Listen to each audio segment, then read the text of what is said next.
At first, thought I was a little too cool to do a movie about the Backstreet Boys, not having been a fan back in the day.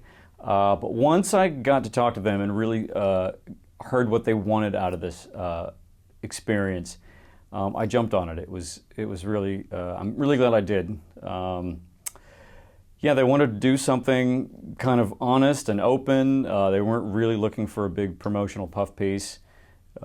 It was about time, you know, it's 20 years in the making, this career, and they were in an interesting place, not knowing if they had a future. They were financing their album themselves. There was a lot of vulnerability. There's a lot of unknowns, so it was a really good place to jump in and start a film. The original plan was to just kind of document the making of the album. We spent a little over 3 weeks out here writing and just kind of documenting us making the record and like kind of striping that maybe on the album, like a little bonus footage. And then we got with this amazing production company, Pulse Media, who's based out here in the UK. And then they brought on Stephen Kayak, who's an amazing documentary film director. And it just kind of transpired into this journey over the past 20 years. And we just said, this is all access. We're not going to hold back. Make it raw, make it real. We didn't want to make a fluff promotional piece, a typical pop documentary, which is more about the live performance and like, or it's in 3D, and you know, that's not how this panned out. So we're really, really proud of it. And that's what made it interesting for me as a filmmaker.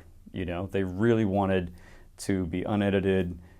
They wanted to just let us film anything, really. They really wanted to be unscripted, unedited, and just kind of let it all hang out. They wanted to show that to their fans. They wanted to, you know, experience it together. And I wouldn't have had it any other way. I mean, it really, like I said, it made it interesting for me as a filmmaker. The time that we were releasing music and performing, and there was anonymity, there wasn't social media. You know, people had to actually come to the concert to see you, to meet you. You know, that was a very special time. You know, now it's all about instant gratification and access, and you know that sometimes is. I mean, but at the same time, that is this era and that is this time, and we don't take away from any of those people. You know, it's just a different, you know, time and different type of work that they do. But yeah, ours, we like to call it the grassroots approach. We had to go to schools, or we had to go to every single individual country and city in order to make sure people knew who the Backstreet Boys were. We're proud of our journey, absolutely. And just to add to what Nick said, I think it's relative, the way that our journey was and the way that other artists' journey are today, like some of the artists that are on the singing shows. I mean, that is a whole nother type of pressure. We slowly got our chemistry together by going out and doing shows at clubs and schools and wherever we could sing, and slowly developed our sound and got tight, where they're doing it under a microscope today, and you have to get it together fast, because if you don't, you're off the show. So it's a different type of pressure. So I don't know that I would want that. Yeah, myself. and also too, they like, you know, adding to what he's saying, the perfection. You know, they have to be perfect in order to have success.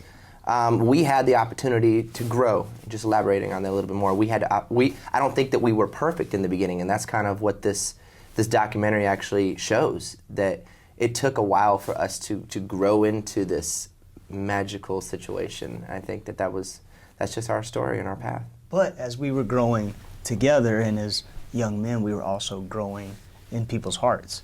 You know, it wasn't that quick one single blow up and then burn out and go away, and nobody knows you. Some deep roots, hopefully. I mean, I think that's why you see 20s, 30-year-old young ladies, even guys now, that are like, wow, we grew up listening to you and we love your music. That's a connection that you can't make in the quick flash TV show today. I think people will be surprised at how much they have let their guard down and really let us in there. I mean, they're shouting at each other, they're swearing at each other. Brian, you know, is really open and honest about his vocal problems, which is a big key problem that we track over the course of the film. It was something he hadn't been talking about. even within the group. I mean, the film kind of acted as a bit of a group therapy for them. If you're a fan of music, period, I mean, you could actually take us out of this film. And if you're a fan of music and you want to know about the music business, this film can kind of tell you, basically from start to finish, what the trials and tribulations of the music industry is, the good, the bad, the ugly. It just so happens that it's about us, and it kind of encompasses this whole world and this journey that we've been on for the past 22 years. If you're not a fan of the Backstreet Boys, I would say still go see the film. If you're a fan of music, go see it, and maybe you'll leave a Backstreet Boy fan. We made this film for ourselves, for our fans. It's a testament to each other. It's a testament to our fans. And, hopefully this, in my opinion, this actually made us much, much tighter, much stronger, and hopefully we got 20 more years under our belt.